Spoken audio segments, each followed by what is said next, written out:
നമസ്കാരം അഗാരിക്കസ് മലയാളത്തിന്റെ പുതിയ എപ്പിസോഡിലേക്ക് എല്ലാവർക്കും സ്വാഗതം. ഇന്ന് നമ്മൾ ഡിസ്കസ് ചെയ്യാൻ പോകുന്ന ടോപ്പിക് ഐസോമാൾട്ടോസ് ആണ്. Isomaltose have important role in human metabolism. Human മെറ്റബോളിസത്തിലെ ഐസോമാൾട്ടോസിന് വളരെ വലിയൊരു പങ്കുണ്ട്. Intestinal juice hydrolyse isomaltose into glucose unit.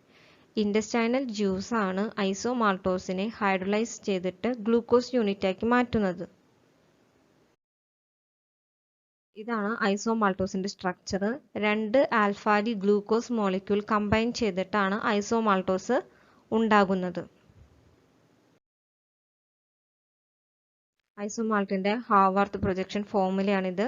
ഇവിടെ 1,6 ലിങ്കേജ് ആണ് ഉപയോഗിച്ചിരിക്കുന്നത്. രണ്ട് ആൽഫാഡി ഗ്ലൂക്കോസ് ചേർന്നിട്ടാണ് ഐസോമാൾട്ടോസ് ഉണ്ടാക്കിയിട്ടുള്ളത്. നെക്സ്റ്റ് നമുക്ക് ഐസോമാൾട്ടോസിന്റെ പ്രോപ്പർട്ടീസ് എന്തൊക്കെയാണെന്ന് നോക്കാം. ഐസോമാൾട്ടോസ് എന്നുള്ളത് ഒരു റെഡ്യൂസിങ് ഷുഗർ ആണ്. അതിൻ്റെ മെൽറ്റിംഗ് പോയിന്റ് എന്നുള്ളത് 98 ഡിഗ്രിക്കും 160 ഡിഗ്രിക്കും ഇടയിലാണ്. ഐസോമാൾട്ടോസ് എന്നുള്ളത് വൈറ്റ് ക്രിസ്റ്റലൈൻ സോളിഡ് ആണ്. ഒപ്പം തന്നെ ഐസോമാൾട്ടോസിന്റെ സ്പെസിഫിക് റൊട്ടേഷൻ എന്നുള്ളത് 113 ഡിഗ്രിയാണ്. ഐസോമാൾട്ടോസ് വാട്ടറിൽ ലയിക്കും.